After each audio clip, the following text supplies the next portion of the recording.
Hi everyone, today I want to talk about what I like to think of as still life street photography. This can be one of the most fascinating forms of street photography, but I don't think it's one of the easiest. In fact, I think it's one of the most difficult things to make interesting pictures out of often mundane or banal scenes or objects from everyday life. It takes a good eye and a good deal of creativity. My own attempts have definitely been more miss than hit, but there are some wonderful examples out there by skilled practitioners where the shot just comes off superbly well, as we'll see.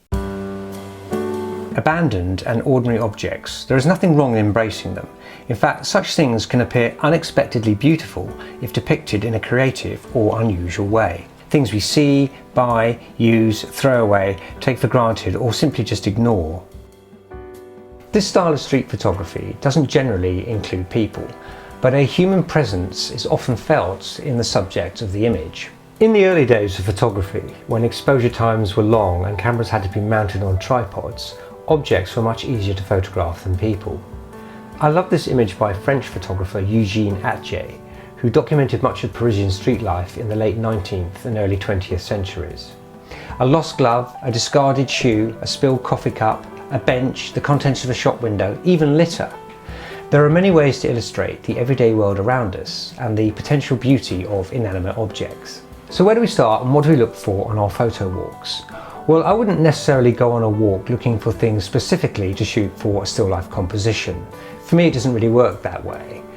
If I'm cruising one of my usual city routes and I'm on my way somewhere specifically, then I will always keep an eye out for oddities or unusual things along the way. For me, this is quite a good use of time that I otherwise might not be able to capitalise on. Consumerism can be a good starting point for street still life pictures. So shop windows, display counters, market stalls all offer a cornucopia of potential delights for the keen-eyed shooter. Martin Parr has made a career out of documenting the garish displays of consumer goods around the world. From Japan to the USA to the British seaside towns, he has enthusiastically shown us the cultural and societal oddities that are part of our everyday lives. Mannequins in shop windows or in places such as junk shops or in street markets can often be put to good use. There is something rather eerie or sinister looking about these human stand-ins.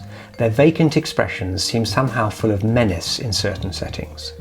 There is a grotesquely humorous side to them as well, especially when the limbs or body parts start to fall off or become isolated.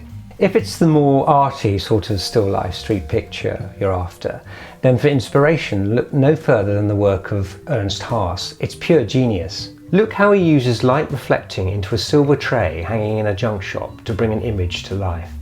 I love the miniature London buses and car toys dotted around in the background, quite at odds with the silver finery. Colour will play a big part in helping to add interest to this type of photography, where we're dealing with a more prosaic side of the streets. This discarded can bobbing on the water adds a little vibrancy to the colour palette, while the reflected architecture of what looks like a bridge confirms the city location. A favourite of mine is this back alley picture of a dustbin in front of a fast food mural, with the screwed up paper of what surely would have had to be a hot dog wrapper plonked on top of it. Ordinary, everyday beauty, pure poetry, pure genius. To take it one step further and to really focus on the humdrum items of our everyday lives, then if you're not already familiar with his work, I must introduce you to Michael Wolff. He is perhaps best known for his series of pictures taken on the Tokyo subway called Tokyo Compression, in which he focused on the thousands of commuters that are squeezed daily into underground trains and the subhuman conditions that they have to bear.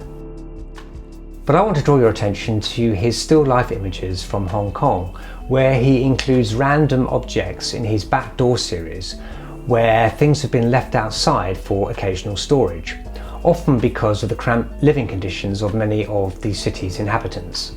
I love these mops, for example, standing to attention as they dry out on their brightly coloured handles. Also this image of some stored chairs, which looks like it could be a modern art painting in colour and structure. His pictures are full of wit, as in the shot of a covered motorbike.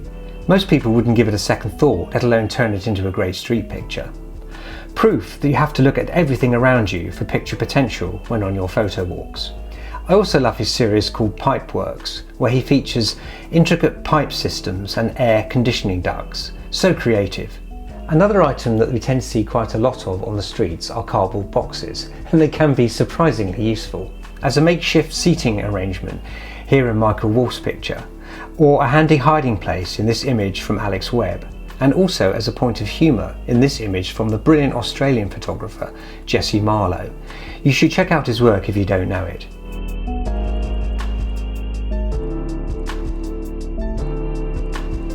Typography too can be used really effectively in a still life setting. There are numerous opportunities to use it in your street pictures, whether as part of a composition or as the main subject matter itself. Saul Leiter often used letters, numbers and bits of words to add graphic interest to his pictures. They can add a nice abstract feel to a composition. Whether your pictures are humorous, playful, arty or thought-provoking, still life street photography is another reason to be out on the streets taking pictures at all times of day and in all weather. Look at it as though it's a treasure hunt for the ordinary, simple, bizarre and unexpected objects of our everyday lives. Thanks so much for watching. Please subscribe if you're new here, and do let me know in the comments what your favourite still life street subjects are. I'll see you next time. To see my street photography, visit my website at www.rupertvandervelde.co.uk and check out my book Fine Art Street Photography, From How to Use Light to What to Look For in a Scene. Fine Art Street Photography shows you how to turn the urban environment into striking street images. This book is available on Amazon.